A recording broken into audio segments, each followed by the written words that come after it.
Holidays. Oh, I've great time. I'm going to be going over my exes. By the way, I did hit the button. Yeah, that's fine. That's fine. She thought it'd be fun if while her mother's in town that I bring up my mom and my aunt and my niece and we all go up there. So it's going to be, just a grand old fucking time. It sounds like a fucking grand time. How about you? Me, we ended up going over to my grandmother's house, and there's like, a whole big group of us, like, I don't know, like 25, 30 people. And me and my little brother like cook for everybody. So it should be fun. I'm excited for it, ready to rock and roll. I mean, normally like it's a whole like everybody's in on the same thing. Like my aunts made salad and all this other stuff, but the past couple of years, me and my little brother have kind of helped out a little bit more. So I'm excited for it. I'm doing a rack of ribs, and yeah, and also gonna do some biscuits and stuff like that. I don't really bake. Do you bake? I don't really bake. Look, no, I don't bake. Oh my god. Shane, do you bake? No. Yeah, I remember your little rice post that you did that one time. Yeah, no, I'm not good at the whole cooking thing. What was the rice post again? You ended up making enough rice for a village, a small village? Basically, you don't want to make a full box of rice because that's enough to feed. Like, it's enough rice to last you for the fucking year.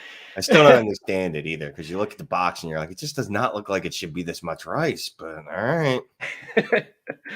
All right, Shane, you ready to kick off this show? Let's kick it. Let's kick it. Where are we? Here we are.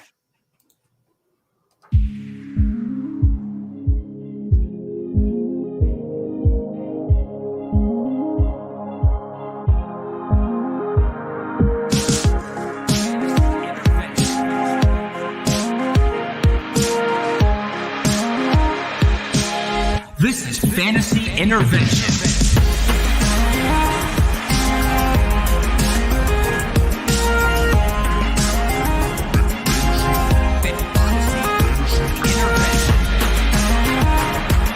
Now here to intervene with your fantasy life, Shane Manila, Jakob Sanderson, and Chase Vernon.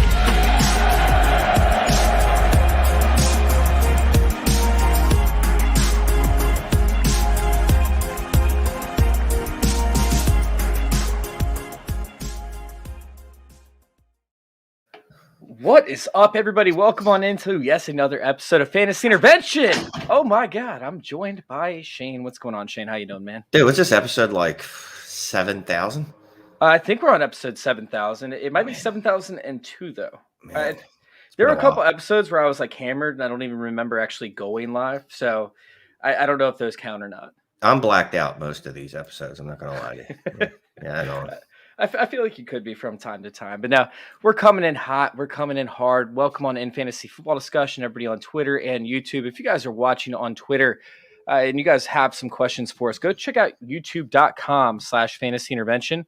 Once again, that's youtube.com/fantasy intervention. So we can actually get those questions answered. Unfortunately, with the way that StreamYard's working and Twitter's working, we can't actually see your comments. So go to youtube.com. I can see comments. Not from Twitter. Oh, not from Twitter, no. No, you got to go check it out on youtube.com/fantasy intervention.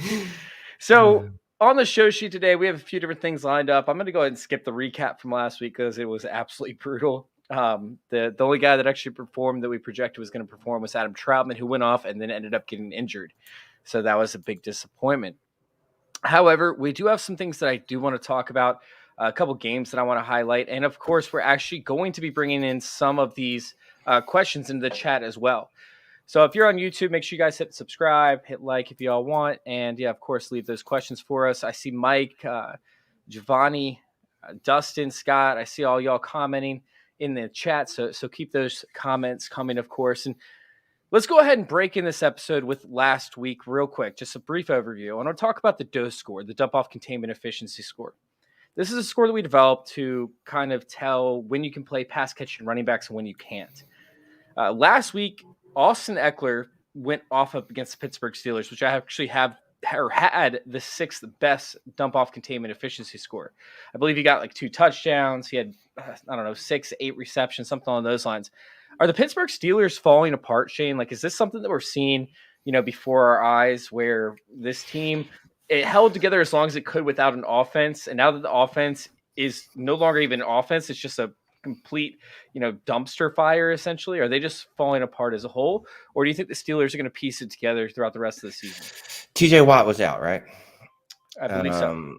If he wasn't, they mentioned him not being on the field a lot, so he was injured a lot then. But either way, he wasn't on the field any of the times I watched. And then I feel like, I don't want to say it's easier. They have more pieces on.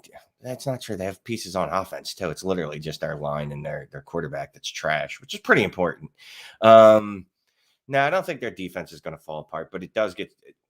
I don't know if stressful is the word I'm looking for. It gets harder to keep playing good defense when your offense isn't playing complementary football. So it could be a problem through the rest of this year, because I think we are seeing the offense disintegrate before our eyes, which is going to keep the defense on the field and just make it harder for them to produce on the defensive end. Where'd you go? Did you leave? Oh, my bad. Sorry. I was on mute. No, you sit there and you look at how the Steelers are having to stay on the field, and they had to play one of the most electric running backs in the league. So I think there are going to be certain weeks where they struggle up against, backs that or backfields that have committee approaches, where you're going to be able to run constantly up against them, and they're going to end up wearing down. I mean, this Steelers team is an older team as a whole, as it is already. So I'm looking at the Steelers and the DOCE score in particular becoming somewhat of an afterthought as a top 5 team where you just want to avoid running backs or pass catch running backs against them. Big shout out. We got Taylor in the chat. Taylor, I haven't seen you in a minute, man. How you been? What's up, Taylor?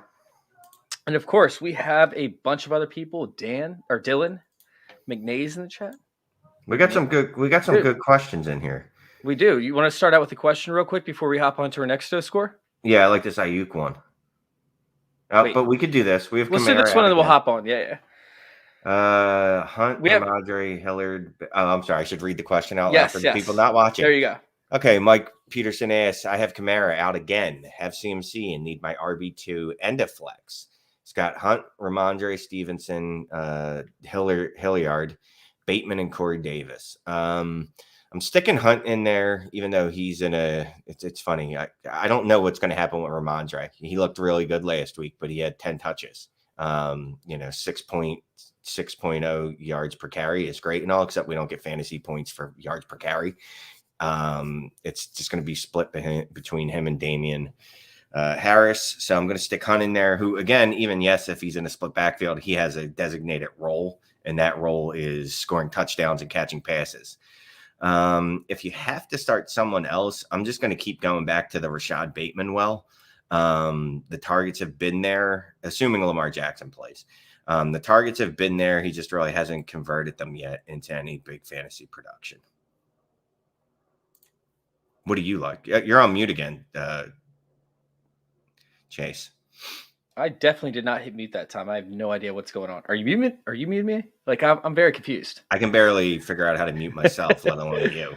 That's weird. All right. So anyways, with Kareem Hunt, he's somebody that, I've liked from week to week, even in a shared backfield. Obviously the Browns, they can't pass. I mean, they're completely just destroyed. So I'm actually going to lean Kareem Hunt just slightly in this matchup. If he ends up playing.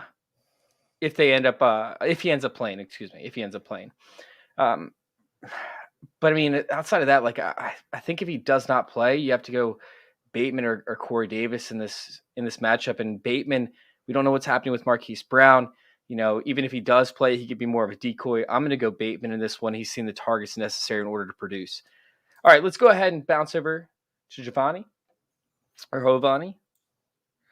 Pick one, PPR, Ayuk, Crowder, or Kadarius Toney. And I know Toney is actually struggling right now with an injury. He can't finish games, and he's always hurt, but somehow he always ends up managing to play like the first 3 quarters of the next game. And it's so frustrating. He's just every time I read any practice report on him, it's limited or he got in a semi-practice today. Even if he weren't, though, I'd actually be going Ayuk, who is actually, I just looked it up. He's 15th in target share over the last 3 weeks at the wide receiver position, which is just good in and of itself. 15th at the wide receiver position when you figure, I'm not great with math, but there's like 190,000 wide receivers in the league or so. He, especially considering where he came from, where, Kyle Shanahan didn't want to play him at all, that he's really integrated himself back into the offense. He's made himself a target. And then Crowder, and he brings upside too because of his yak ability. And then Crowder, I won't go Crowder. Crowder would be my third choice out of these, just because the floor and the ceiling are almost the same thing. Yeah, you don't really see too much upside from Crowder. Especially with Elijah Moore having almost like a breakout. And I love Elijah Moore this week up against the Texans. Tony, first off, this matchup, like for the Giants up against the Eagles really struggle in the slot. If you go back and you look at every single wide receiver that's performed up against the Eagles, it's been a slot guy almost every single week, or at least they see a minimum of 30 or 40% of the snaps in the slot. So, I want to play Tony, but then you also have Shepard, who's ahead of Tony in terms of the practicing schedule. So now which one gets it? And the last time that the Slayton, Shepard, and Kadarius Toney actually played all simultaneously was week 8. And the only guy that got more than 20 routes run was Slayton. Every other player, and by the way, we're not even talking about Kenny Galladay. Kenny Galladay didn't even play this game. We had Colin Johnson and John Ross. Nobody saw less than 11 routes run, and nobody saw more than 18 routes run at 4 of the 5 wide receivers. So we could be talking about 2 wide receivers that just, they suck the life out of each other. They don't end up getting enough targets to be relevant. And in the slot position, you have to see 8+ targets or so in order to be like a Cole Beasley. In order to be like a Deebo Samuel, you have to see these targets. Well, Deebo's a different animal, but you have to see 8+ targets in order to be efficient. So I'm actually going to fade Tony in this matchup, even if he does play. And, I love Tony, so that's rough for me. I'm going to have to go Ayuk in this one. And Ayuk is still somebody that scares me a little bit. I have a decision to make between Brandon Cooks and Ayuk. And honestly, I'm still pivoting between both of those guys. So that's how low I have him. However, it's tough. I'm still going to go Ayuk in this one. And that's because of just that from what happened in the beginning of the year, right? Yeah. That's going to be something that we struggle with the rest of the season, is like, all right, can I really trust him, or is he going to say something incorrect in lunch and Kyle Shanahan's going to be like, you get no targets this week? And will they have to pass? I know this is a little bit of an advantageous matchup for him, but can you really trust them to pass the ball 25+ times or so? Deebo Samuel last week saw a very limited amount of targets, I believe. He got all of his production almost on the ground. So, yeah, Ayuk was good because Deebo Samuel wasn't running those routes and getting those targets that he normally gets. Is Deebo Samuel going to take away those targets? Are they going to pass enough times? We know that they like to run. Elijah Mitchell should be healthy this week, I believe, should be in. How long does it take for a finger to heal? Do we need to talk about Will Fuller? But I don't want to talk about Will Fuller. All right, let's go ahead and hop onto the DOCE Score. And then Dustin, I got your question lined up next. On the other side of things, for the dump-off containment efficiency score, where we talk about pass catching running backs. And by the way, if you're on Twitter, I see that we have some new listeners in. If you're on Twitter, please go on to youtube.com/fantasyintervention. If you guys have questions for us, if you want to line anything up, Twitter, we're not allowed to see those comments and stuff. So go to youtube.com/fantasyintervention and join us over there for your questions. If you're on Twitter. You, Twitter. Yeah, Twitter. All right, so there's a surprising game, at least, from my point of view, where we saw the Raiders and the Cincinnati Bengals. So, Taylor, if you're in the chat, you could actually help us out with this. The Bengals dominated the entire game, but it feels like the Raiders are kind of falling apart. They went through a lot of, drama thus far in the season with John Gruden, Henry Ruggs. It's just a shitty situation for the team, because Derek Carr is just trying to keep everything together. And they go out there and they shit the bed. And the thing is, with the dump-off containment efficiency score, the Raiders were ranked 30th and the Bengals were ranked 29th. The Bengals, or Joe Mixon, didn't see a single target. And then on the other side, Kenyon Drake didn't see a lot of targets, which was strange because they didn't have a lot of Well, pass Josh catchers. Jacobs is the new target hog. What do you have? He had 5 receptions for like 14 yards, I think, something like that. Yeah, he scored a 7.4 points in PPR leagues, which didn't hit the 8-point threshold. So, I mean, that's tough. Like, is this a team where, is Mixon, first off, going to continue to not see targets, which I don't think is the case? And what's going to happen with the Raiders moving forward, as we really have no idea what to expect? I don't think Mixon's going to see a large target volume. For whatever reason, malpractice, stupidity, whatever. He doesn't get the target share that we're ever going to want to see, right? He had 5. No, he had 0 last week. You're right. He had 5, 5, 5. But he has too many of those weeks where it's like too many of these runs where it's like he's got 6 targets, 4 targets, 6 targets, and you're like, they get it. They finally get it. And unfortunately, with this coaching staff, what we've seen is they don't get it. Because then you'll have a week like last week where they give him 0 targets. And then, they'll give him, he'll go through another 2-game stretch where he gets 1 target, 2 targets, 1 target.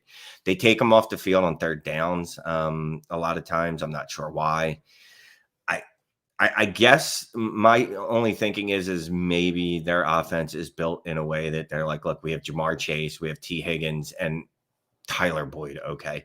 So it really doesn't make sense to dump off to the running back. And maybe that's just not Joe Burrow's game, even though, he passed the CEH a lot in college. That one year they were together, but CEH was also running wide receiver routes. So I don't know. It just, at some point you got to say, this is what it is, right? This has been a year and 10 weeks, 11 weeks of Zach Taylor's offense. This seems to be the offense. You just can't count on the target share to be there for him.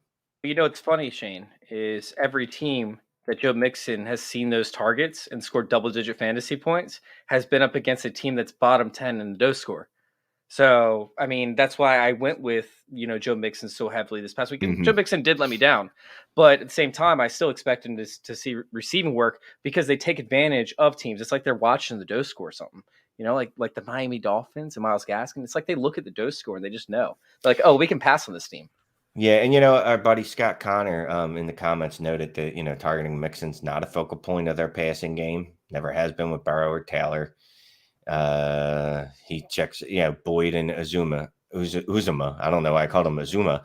Uzuma are the check down outlets and not Mixon. But yeah, and that just goes to the point. This is a year and 11 months that we've seen this. So this is what it's going to be going forward. And usually, I will say, Chase, the DOCE score is right on point. And let's not say we created it because that's a you created. You created the DOCE score. Dude, I wouldn't be able to do it without everybody else helping me. So I appreciate everybody that has contributed. Big shout out to Dave Fantasy over there on Twitter. He kind of helped me get through a few things, when I started out. So big shout out to him. But yeah, so let's go ahead and hop on to our next question. We have Dustin in the chat. Is Ingram playing tomorrow? If not, Stevenson or Tony Jones, and Gesicki or Knox. So we're not injury experts by any stretch of the imagination. I don't think that we can diagnose the Ingram thing, but it's not looking likely as of right now from what I've seen from guys like, the real Adam Hutchinson over there, and Edwin Porras. But, what are you thinking over there, Shane? Have you seen any updates? What's going on? No, he didn't practice again today, right? And today's, I'm trying to think of the math. Whatever. Tomorrow's the game, right? It's Thursday. So if you're not practicing today, I'm not feeling great about you unless you had practiced sometime earlier in the week and they were just like, this is just a rest day for you. Man, I don't know what Tony Jones can do, but I also can't ever pass up a running back that I think is going to get a full complement of touches, right? Again, Ramondre Stevenson has looked great, but I don't know that he's going to get more than 12 touches. I don't know that he's going to get more than 13 touches. In theory, Tony Jones could get 20. He could go for 40 yards on those 20 touches, but I'm not happy about it. I think I would go with Tony Jones. And then I would always go Dawson Knox over Gesicki. I don't care the matchup at all. Dawson Knox is a stud, man, and they have an advantageous, matchup. Obviously, they're playing each other, so it's tough. Like when we sit there and we look at, Tony Jones, he's not particularly a great running back. They did drop Ingram for him, originally, but I don't like this matchup up against the Bills for Tony Jones. Even if he is the bell cow, like what are we looking at? What's not to say that the Bills are pissed off and they come in and just dominate this game and the Saints put up 3 points or 10 points. So they go down early and they don't even utilize Tony Jones. I mean, we're seeing some sort of breakout from Traquan Smith, arguably out of the slot, up against Teron Johnson over there. But I mean, it's not a great matchup overall for Tony Jones. Not a great outlook unless, he does see the receptions, which, they'll pass to him regardless. But, he's going to have like 5 catches for 40 yards. Well, that's 9 points. So it is 9. Then I need him just to fall into the end zone somehow by accident, even if it's on a 2-point conversion and it's a good week. Yeah, I mean, and that's an upside. That's an upside play. Like, that's the total upside. However, Ramondre Stevenson over there could end up having a massive upside up against the Titans. I mean, I'm going to take Ramondre Stevenson in this one, and then I'm going to go with Knox over Gesicki. I'm in the same boat as Shane on this one, although the Saints are good up against the tight end. I like that one. All right, Scott, happy Thanksgiving to you and to Mr. Dawson Knox, as I'm assuming he's talking to you. Are you Mr. Dawson Knox? Scott is. Scott loves Dawson Knox. Scott Connor, co-host of Manic and Chill, and third of a co-host. One of my other co-hosts on Dynasty Trades in 5. He is a Dawson Knox man. I actually plan on bringing that up here in a minute. So I hope that Scott's still in the chat because you guys actually talked about Trevor Lawrence today. And Trevor Lawrence is somebody that is on the tip of everybody's tongues. In fact, I made a trade offer for him. So we're right in the zone. But let's answer this question first, and then we'll get to a trade offer that I made for Trevor Lawrence. All right, Donovan Peoples-Jones, Tim Patrick, Traquan Smith. We just talked about Traquan Smith has been showing, somewhat of a feasible. He's been a feasible fantasy option. He's not somebody that you want to run out there every single week. They have a tough matchup up against the Bills, who I believe are number 1 up against the wide receiver position. Meanwhile, you have Tim Patrick, who just isn't seeing the targets since Jerry Jeudy's coming back. Don Peoples-Jones, who isn't seeing the targets, period. And when he is, it's not accurate targets. And he also hasn't been healthy. This one makes me absolutely just gut-wrenching. And yes, Ben Waters, this space that you put the emoji next to this is absolutely perfect. That's how I feel inside while reading this starter set question. Oh God.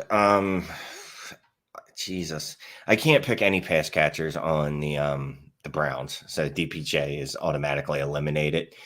Traquan Smith going up against a tough defense, and he's actually seeing less of a target share than Tim Patrick is, which should be impossible considering the other wide receiver options on their respective teams. And also, I something about Thursday Thanksgiving games when you're not a traditional Thanksgiving game team like New Orleans, you shouldn't be playing on that day, and I think the fantasy gods curse you. So and they salt all production. So I'm gonna go with Timmy Patrick. Oh man, do you remember the David Blau game? Yes, I do. There's a reason that David Blau is still rostered in many of my leagues. It's because of the Thanksgiving game. That is it. That is the only reason. Yeah. Oh man, for me, all right. So Baltimore actually allows the second most explosive passing plays per game. They've allowed 47 passing plays of over 20 plus yards thus far in the season. That's absolutely insane. Like 47 plays have gone over 20 yards. At this point, with this selection of players, I feel like the floor is low for all these guys. However, there's only one person with a high ceiling, and for me, that's Donovan Peoples-Jones. I hate that pick to an extent, but if you're shooting for the moon, you need a touchdown, and you need 2 or 3 receptions. This is an MVS type play, right? This is a Marquez Valdez-Scantling type play. Donovan Peoples-Jones, DPJ, is that dude that could actually win you this position battle. Otherwise, you could talk about sitting here with 3 to 5 points for every single one of these guys. So I'm going to go with DPJ on that one. Yeah, I can't bring myself to ever select ever again a Browns receiving option until Baker gets at least one of his surgeries taken care of. It's bad, and he's not accurate at all while passing downfield. But I mean, I can't ignore that boom potential with DPJ. All right, so Shane, you do this show, right? It's with 2 other hosts. Scott Connor, you said is one. Yes. Who's the other one? Clay. And you can find it where, on YouTube? It's on YouTube. It's all exclusive to the YouTubes. There's no podcast of this. It's Dynasty Trades in 5. Yeah, so search that, guys. Check it out. Today they actually talked about Trevor Lawrence, right? And Trevor Lawrence is a player who I'm not sure which one of your co-hosts. I'm sorry, I'm not getting this right, Scott, if you're listening. But one of your co-hosts mentioned that the best output or the best rank that he's had this entire season was quarterback 7. He's fallen off since. He just lost Agnew, and in a dynasty league, I ended up moving Aaron Jones and for Trevor Lawrence. All right, I'm sorry, I proposed a trade. Trevor Lawrence and a second-round pick for Aaron Jones. I'm pretty much out of competition. I've traded for 6 quarterbacks in the past 13 months. I only have Josh Allen healthy on my roster. That's how bad it's been for me when it comes to the quarterback position. I just keep on having guys injured, like, for example, Jameis Winston, Ryan Fitzpatrick. I was 5-1. I haven't won a game since. So I needed to make a move. I had to make a move. I'm 4-7. Even if this doesn't work out for me, I still now, accumulate another draft pick for the future. I don't have to worry about Aaron Jones and the competition between A.J. Dillon. That's at least my thought process. No, this is super flex, right? It's super flex, yep. Yeah, I only have one quarterback.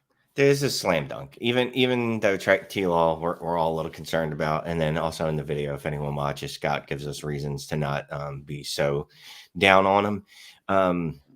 This is a guy that was 101 in Superflex last year, right? Rookie drafts. And it wasn't one of those like 101s by default. This was one of those like, I'm moving everything on my roster so I can get to that 101 pick, so I can get Trevor Lawrence to be my quarterback for the next decade or however long. You know what I mean?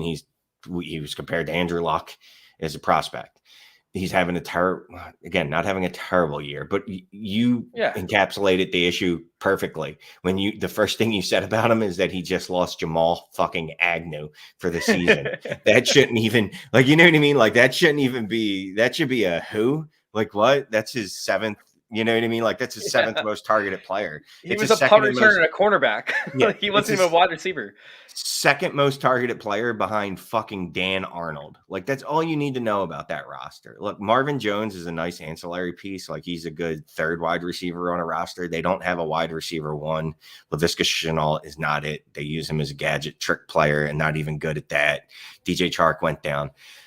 If you can make a trade like that right now, you give up Aaron Jones and you get the pick back, or I don't even care if you gave up the pick, to be honest. No, I would get the 2nd round pick. Yeah, if he accepts that, or if she accepts that, I hope they're not watching. I would say that they are silly people, and I would count that as a freaking slam dunk win for you. Well, you just gave it away, man. You just literally told everybody that it was a dumb trade for them. If they're watching, I'm not saying that. I mean, maybe they need a running back and they have a surplus of quarterbacks. Maybe they have 15 of them. I just cannot wait for Trevor Lawrence to land on my roster and then him get hurt for the rest of the season. But let's not say that. Oh, wait, I just said it. Shit. All right, let's move on to Juan's question, which we kind of already answered that. We're not really sure, but it's not looking good. We do not think that Ingram is going to play. And then Jamie in the chat, sit 2, half PPR, Devontae Smith, Higgins, Waddle, Judy, Gallup. It's close, but just think about sitting Waddle and Judy. I mean, Gallup for me is a lock here. Regardless, he's the number 1 lock. CeeDee Lamb, if he does play, we don't know if he's going to be healthy. I mean, he takes a rough hit to the head or something, they might pull him out just off of, out of caution, not even worrying about, a concussion or anything like that happening. So, even if CeeDee Lamb does play, Gallup is still going to be a lock for me. Meanwhile, Higgins is somebody that you want to run out every single week. Like, you want to try and get him in your lineups and whatnot. So I don't hate that. I like having Higgins there. And Devontae Smith has been good, but I'm really, really worried about the volume. Now, I do want to propose this to you, Shane, because James Bradberry actually really struggles up against quick twitch wide receivers. We talked about this when they went up against Terry McLaurin, and y'all were like, no, you can't play McLaurin. Bradberry's on a hot streak. Thing is McLaurin isn't the same wide receiver that Bradberry's been faced early on in the year. We saw McLaurin end up with a touchdown, a few receptions, and that's not even a pass-heavy team. Devonta Smith, although the Eagles have not been pass-heavy as of late, and he's seen very limited targets and pretty low, accurate-wise targets or accuracy rating targets. Devonta Smith is somebody who could always have a breakout game. And I actually wrote my DFS article for playerprofiler.com today, and I was talking about Devontae Smith. So for you being an Eagles fan, would you play Devontae Smith this week? And if not, who would you opt for out of the selection? And would you do anything differently for me? Because Judy is still right there on the borderline for me of a guy I want to get into my lineups. All right, so I'm not sitting Smith, not in that offense. He's had 4 receptions and at least 60 yards, at least 4 receptions and at least 60 yards in 4 of the last 5 games. No, they don't throw a lot, but when the Eagles do throw, it's always to Devonta Smith and Dallas Goedert. Like those are the two that are just he has a 30% target share over the last 3 weeks. So I'm not sitting him. My main thing with this though, Jamie, is trade. God, like you need to consolidate these wide receivers. Like these are all this. I don't want to say they're the same guy, but these are all guys that are the same guy. I said Waddle. Waddle should have the most upside of these guys, right? But unfortunately, in the Miami offense, he doesn't because they've decided that he's just going to be. I don't know. I think his ADOT is negative 14 yards. This is a good problem to have. You're always going to choose wrong with these.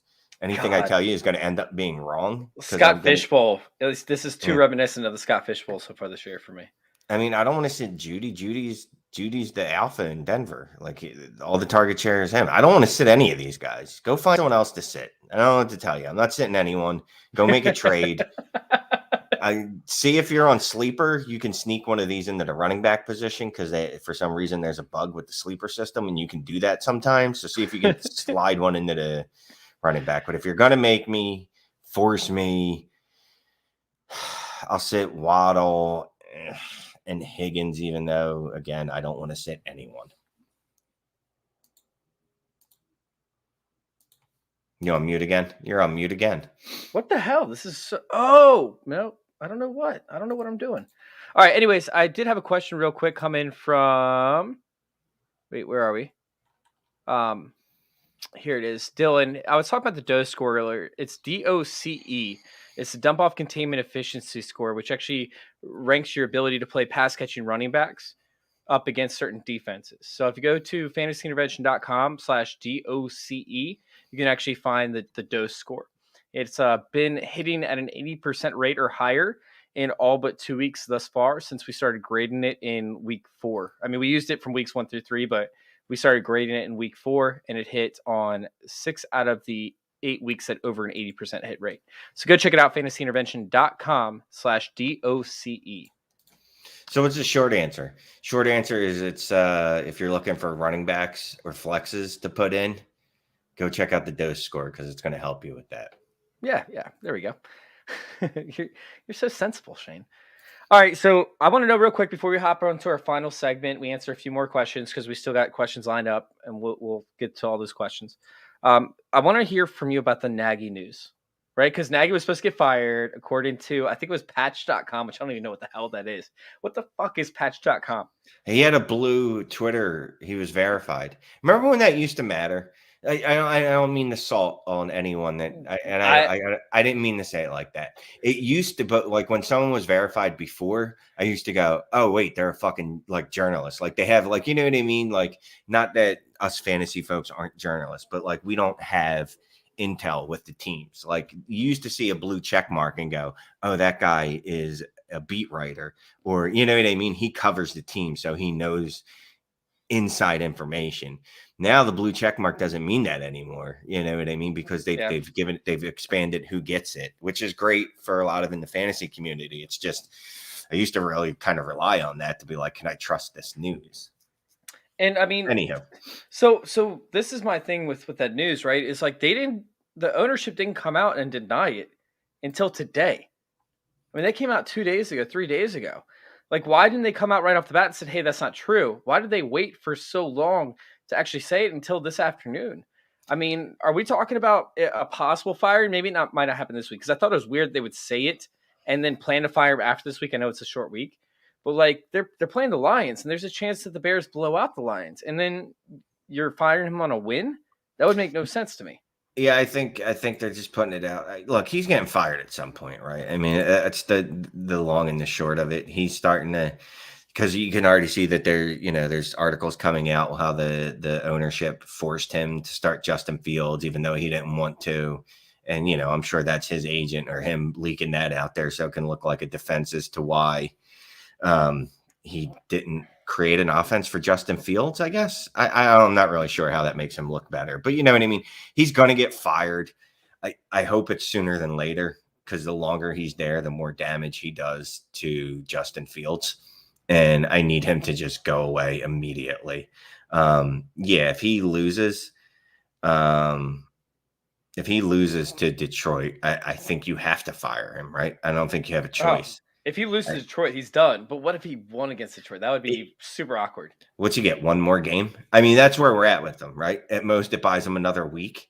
Because even if they win and it's a close game and it's not particularly well played, and there's just like some bad coaching decisions that are obvious, like using bad timeouts, things that bad coaches do. So things that Matt Nagy is wanting to do. There's a good chance he's going to do them and he ends up getting fired anyway. All right, so let's hop on to another couple questions. We'll hop on to our final segment of the night. We have Juan coming in, Juan Pablo Segala Lopez. He says, do you guys think Elijah Moore will keep up his production now that Zach Wilson is back? I personally am actually a fan of the Zach Wilson-Robert Saleh marriage. It's going to take a while for Zach Wilson to get in the NFL. Like, just because he sucks this year does not mean that he's going to be a bad quarterback. It's going to take time. This offensive line is still molding. Mekhi Becton's been hurt once again. The wide receiver room has been in and out. I mean, it's been rough sledding for the Jets, so far. But honestly, I feel like this team is somewhat coming together. You're starting to see hints of them actually figuring it out.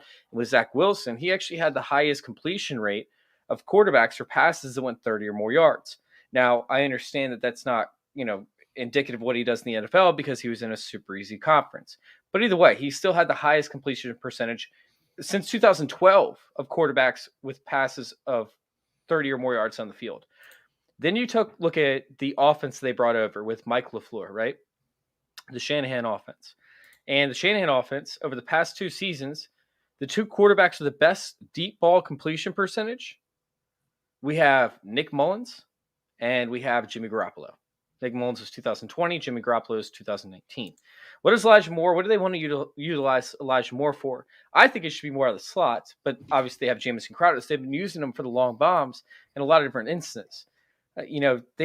He targeted Elijah Moore over, it was 2 full games and 2 half games. Zach Wilson targeted Elijah Moore 23 times. So it's pretty much 23 times in 3 games. It's 7 targets that he's attempting downfield in most cases to Elijah Moore. They weren't accurate. He didn't have a high accuracy rating. I think he completed 50% of them or something along those lines. I think it was 53%. But I think that Elijah Moore is going to be okay with Zach Wilson. I think he's going to be just fine, and I think he's still going to have the big playability. I think the biggest thing that Zach Wilson is going to do is he's going to realize, hey, I cannot be the next Jameis Winston and just continue to chuck it downfield and just take shots that, I shouldn't be taking. He's sitting there thinking that his arm is way better than what the defenders are, and that's not the case. He's not accurate. The defenders get in the way. There's a lot of contested catches that probably should not be even, attempts to that receiver. I think that he's just going to be just fine. I think Elijah Moore is somebody that you can rely on. Britt Flynn, at Brit_Flynn over there on Twitter, actually brought to my attention that over the past 4 weeks, Elijah Moore is the wide receiver 1 for that 4-week period, which I think is kind of crazy. The truth is, we don't know. I mean, we hope. And we hope that Zach Wilson has absorbed some of what he's seen while he's been out. If you have an option that you know has been producing better on a more consistent basis, that there's not a change to their, what's going on. If there's not a change to their quarterback, there's not a change or any reason to think that something might change, play them. But if you don't, then play Elijah Moore. It really depends on your options. I like it. I'll take it. Let's roll with it. All right. We have, Scott Connor brings up Dontrell Hilliard without McNichols, 10 targets last week. Great. They're going to be McNichols this week. Wilson or Burrow? This is on you, Shane. Go ahead. I'm not playing Russell Wilson under any circumstances right now. I think he's scored less than 20 points every week that he's been back. He was awful the last 2 weeks. No, I'm not touching Wilson right now. I don't care about Burrow's matchup. I'm taking Burrow. Man, this is super tough, but I'm going to go Burrow. I know it's an advantageous matchup. Washington's obviously lost a lot of the pass rushers, but they do actually look better, up against passers thus far in the past 2 weeks, shutting down Tom Brady and then only allowing Cam Newton to get 189 yards, although his rushing upside was there. So I'm going to go Burrow as well. Let's see. We got David in the chat. He said, start Buffalo D tomorrow or plug in a D off of waivers. Yeah, you start Buffalo D. Yeah, I don't know if anyone saw what the Eagles were just absolutely smacking the Saints around last week until the fourth quarter. If you didn't watch the game, it looked a lot closer than it actually was. Trevor Simeon's really not good. And if there's no Mark Ingram and obviously no Alvin Kamara, that could get ugly. All right, let's do one more question, then we're going to hop on to our first segment. Dylan McNanny, I think that's how you say it. He said, what's Knox worth in a 12-team Superflex tight end premium dynasty league? Ooh, I'm going to say a mid-second round pick. I mean, I think that he's solid, but I just don't know how long of a career he's going to have. I mean, it feels like whoever the Bills plug in at the tight end position sees targets, sees touchdowns for the most part. But, I mean, I like Dawson Knox. I don't want to say he's worthless. That seems mean. I don't know what the premium is. I'm going to accept it's 1.75. I'd give up an early second. I give up a couple seconds. I try not to give up a first, but if I really, really needed them, and if it's 2 tight ends, I'm giving up a first. If it's 2.0 PPR for tight end, I'll give up a first. What if you have them? If I have them, yeah, I'm not selling them. I'm not trading them unless I get a first. That's it. Like, there's no reason to, really, not in the tight end premium. Like, I'm getting the production every week. Unless someone's going to give me a first, I'm not going to move off of them. Even if you have, Mike Gesicki? I'll trade Mike Gesicki. I'm just messing with you. All right, so let's hop on to this first segment that we have. We're picking a quarterback outside the top 15 and a tight end outside the top 15. Based on ESPN rankings. And we're picking a running back and a wide receiver outside the top 20, once again, based by ESPN rankings. We're going to try and get these players inside the top 12.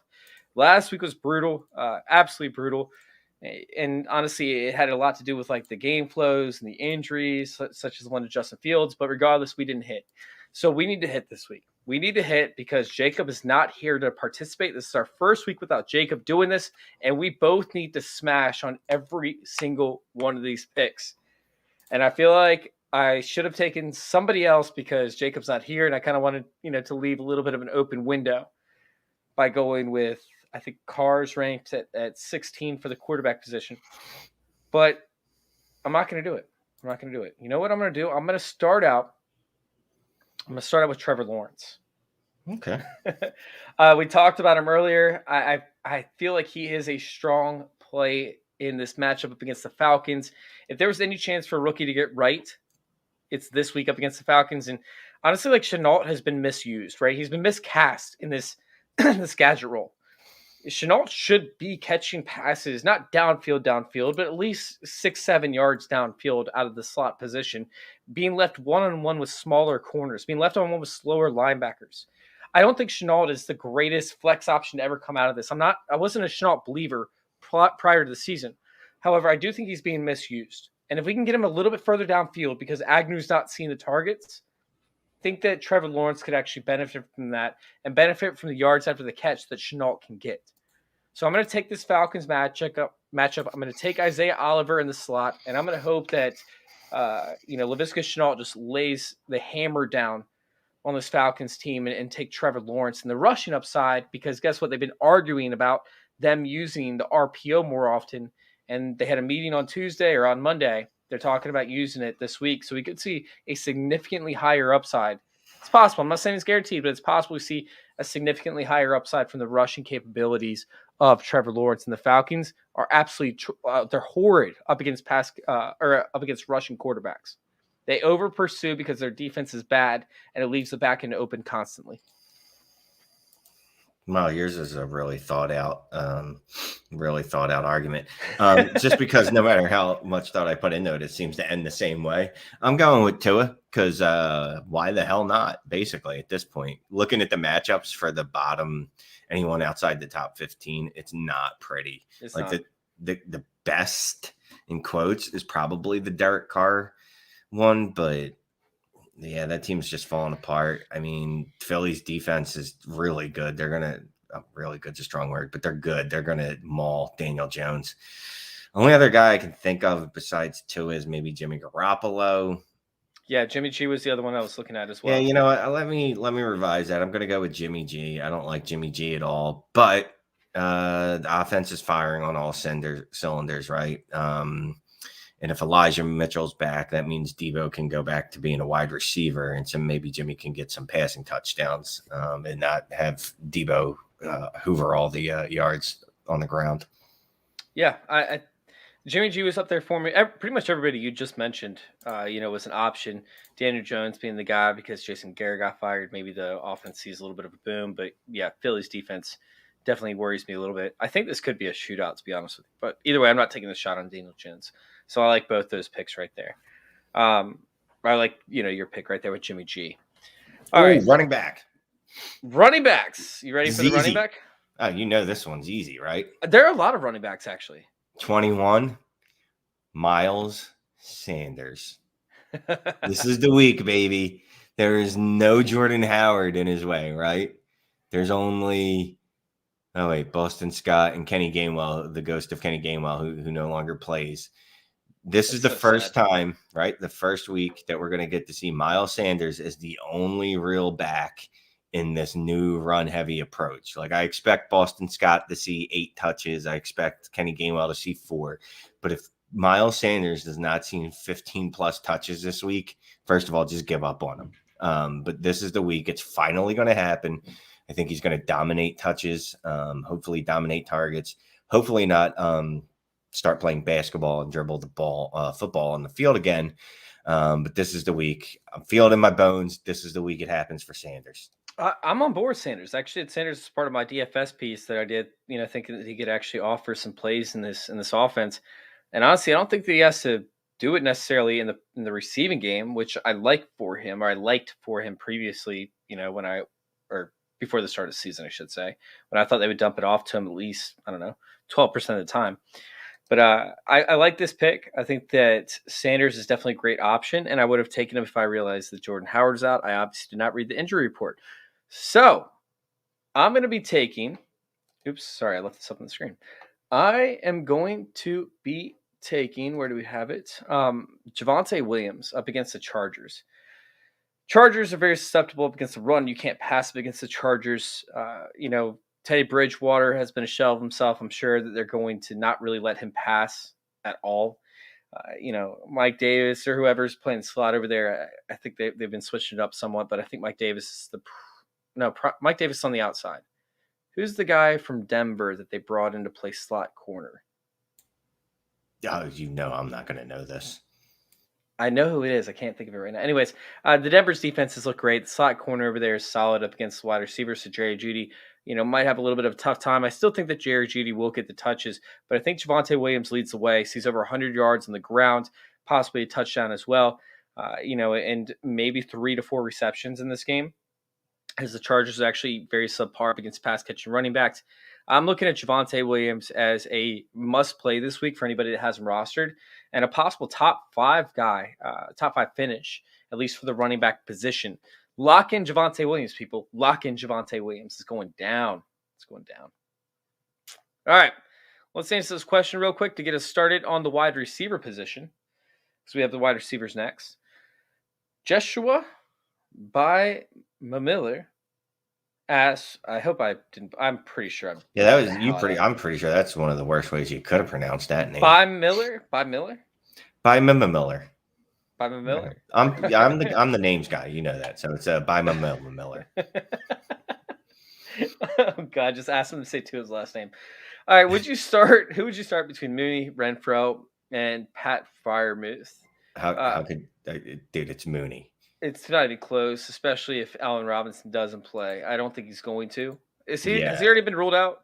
I don't think he has been, but he definitely he definitely hasn't practiced yet, and it doesn't look like he's trending towards playing. And even if he is, I mean, I don't want to hurt anyone's feelings, but Darnell Mooney is the wide receiver 1 on that offense.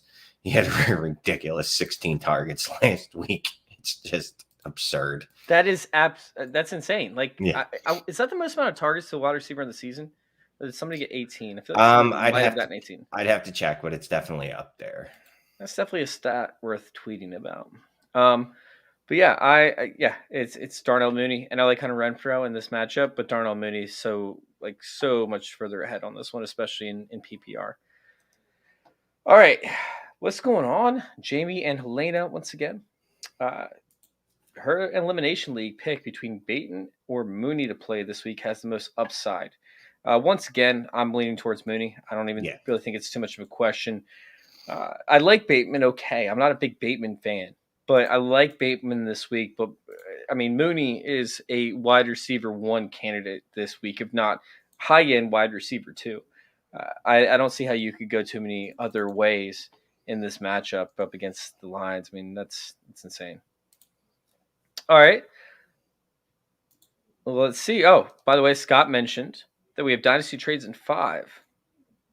Might just have a Dawson Knox video coming very soon. So, and Dylan, it might involve a cameo. You have to talk to Shane because Shane is actually the agent that books the people for Dynasty Trades in 5. Hey, that's me. All right. One more question, then let's hop on to the wide receivers. Hey, fellas. Hope you all had a good Thanksgiving tomorrow. Wondering who to flex. Sanders, Collins, or MVS. And also, Fant or Knox. All right. Let me start this out by saying I wrote an article on MVS for TrophySmack.com. Again, that's TrophySmack.com.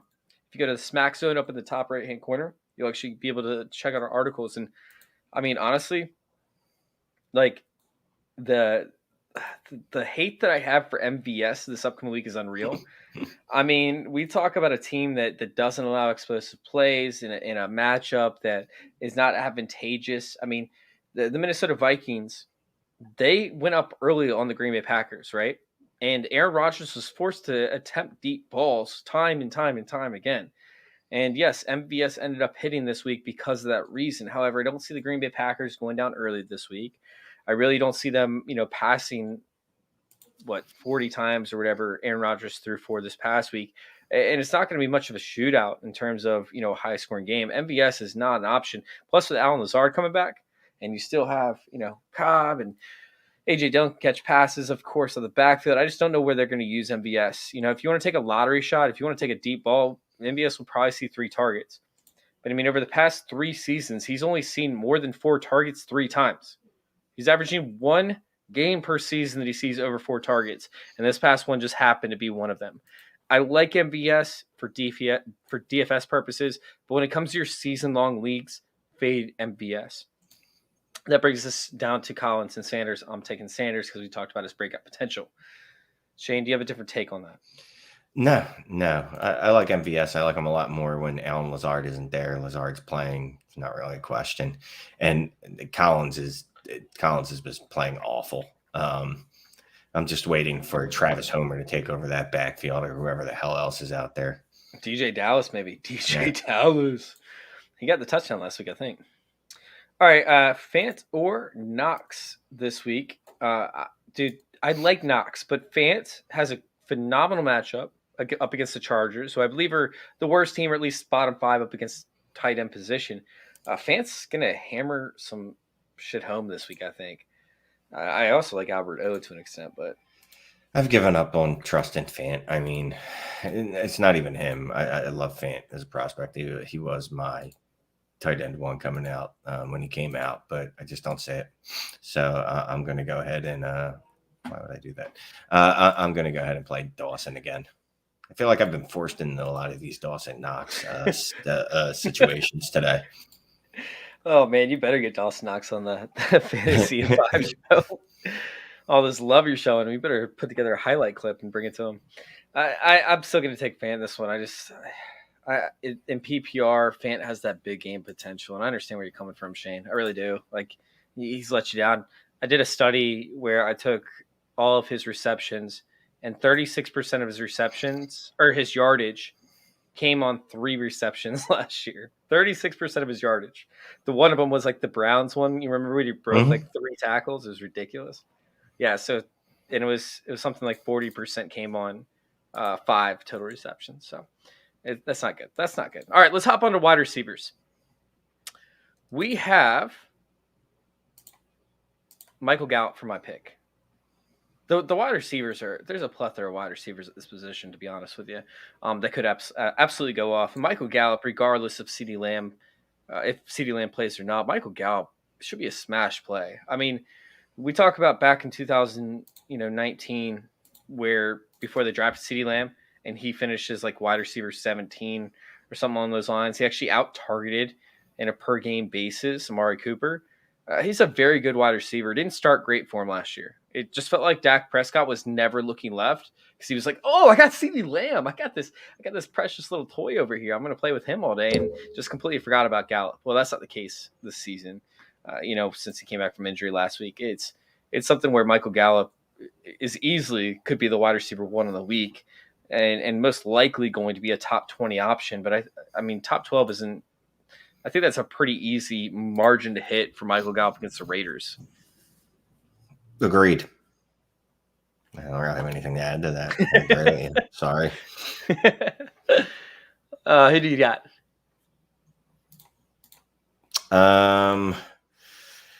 Yeah, looking at it again, I hate everything. You took the most obvious one. I don't want to say easiest. Do you want to take that one? Because I almost went with somebody else. No, I don't want to steal that. That's not your fault that I don't pay attention or I don't do my homework. I still almost went with somebody else. So I don't. How is Darnell Mooney 25? That's what that was the other one. Fuck. All right. I mean, I guess I'm being forced to take Darnell Mooney. We already talked about this, right? We kind of explained why. Elijah Moore is at 24. Yeah, so I'll go with Darnell Mooney. I told you there's a plethora of options this week. I mean, how do you not go against someone facing Detroit again without probably having Allen Robinson on the field? Yeah, I'm gonna go with Darnell. Devonta Smith is up against the Giants. He's 31. If I didn't take Sanders, I don't want to throw too many eggs into one basket there. Makes sense. All right, so let's go ahead and hop on to our next set of questions since we didn't spend too much time on that. Let's see. Where are we? Actually, I don't know if we have any more questions lined up. If you all have any questions, line them up in the chat. It's mainly just comments that was going on. So let's finish the show out. We have the tight end position, and I hate my pick. I really do. Is there ever a good pick? I mean, really? Yeah, I just got 4 last week and 2 the week before that, and I think 3 the week before that. I've been on a hot streak for the tight end position. But I hate this pick. I really do. It was Evan Ingram. You're trying my old, if they keep throwing the ball, eventually he's going to have to be useful thing, huh? I like it. It's a combination of that and of the Eagles just being absolutely abysmal to the tight end position. I think they're the worst team up against the tight ends. They've allowed multiple teams just absolutely take them to the house. Darius Slay has done well on the outside for most cases, and they've tried to stop the bleeding over there in the slot. But, I mean, to be honest, anybody that's in the short to intermediate route range up against the Eagles is going to get feasted on, or is going to feast, I should say. So, Evan Ingram, for me, he has to catch the balls. He has to be relevant. Hopefully, I hate this pick. I mean, he doesn't have to catch the balls because he's been trying all year not to. I mean, that's kind of been his thing. It's so bad. It's like, man, if there was a tight end that should be nominated to be the worst drop ball award, we're going with Kellen Winslow as a finalist, Evan Ingram is a finalist, and Eric Ebron is a finalist. And honestly, I don't think there's much question to it. I think Evan Ingram takes the cake. Eric Ebron, he's too injury prone. He can get that award. Kellen Winslow can just get the idiot award for the tight end position. I'm sitting there and I'm taking Evan Ingram for the most drops and the worst stone hands. I like it. Well, I don't like it. I don't like it at all, actually. I'm just going to keep going back to the Dan Arnold especially with no Jamal Agnew there. I mean, yeah. It's just going to be the Dan Arnold show, I would assume. I assume he gets 15 targets this week for, 8 receptions for 60 yards. So I'm going Dan Arnold, literally because Trevor Lawrence pretty much has no one left to throw to. So he's going to have to throw it to Dan Arnold. Yeah, Dan Arnold's seen an explosion of targets. He was, left empty-handed last week, but but you got to trust the process, right? You got to trust the process. And you got to trust the trade. They got to script them open, right? Urbanmeyer, like they should. They're professional. Yeah, no, I got nothing. It's not pretty over there, but yeah, I'll take Dan Arnold. All right, before we get out of here, we have one last question from Dylan. Dylan comes in and asks Mooney or Brandon Cooks this week, and it's kind of funny because one person put in the chat Brandon Cooks or Ayuk, the other person put in the chat Mooney or Ayuk, and obviously, like both of us ended up taking Cooks and Mooney. But yeah, I mean, the other person was like, "Damn, like I feel happy that I don't have to play Cooks or Ayuk. I actually have Mooney." So yeah, it's Mooney for sure. Mooney's a lock. Like Mooney's a top 15 guaranteed wide receiver this week. Yeah, same. We like Mooney a lot this week. I mean, most weeks this year, actually, I'd probably lean Mooney over Cooks, to be honest with you. But that's not a bad problem to have at all. Man, it's weird. It's weird not having Jakob here because we just got done with the show, and literally we're at 1 hour and 44 seconds. The show is done. It's all over with. And now I just feel strange because we talked about football the whole fucking time. Yeah, so now we just tell people, which is funny because apparently I'm not the one that makes the show go off the rails. So that's good to know. It's actually Jacob's fault for not talking football. All right, well, thanks everybody for watching. Have a great Thanksgiving, or if you're Canadian, whatever the fuck you celebrate. Yeah, wait, what do Canadians celebrate? I don't know. They celebrate whatever holidays we give them. Like whatever ones weren't good enough for us, we're like, you can have this little holiday. What day is Boxing Day? I feel like that's every other month. But Jacob's not here to correct me on that, so I'm just going to say it's once a month. Yeah. Boxing Day. It's the day after Christmas. Man, that's a... They have a Canadian one up there. I think Jacob explained this to us, but I wasn't paying attention because he was telling me about Canadian history, and I really didn't care. It's kind of like the time they're just telling us about flooding and stuff, and we just ignored them the whole time. Right. That makes sense. All right, guys, you all can go check out Shane is the Worst at Shane. Go ahead. Oh, that Shane is the Worst. Dynasty Trades HQ podcast. Dynasty Trades in 5. YouTube, Manic and Chill YouTube show, or writings at DLF and fantasydata.com.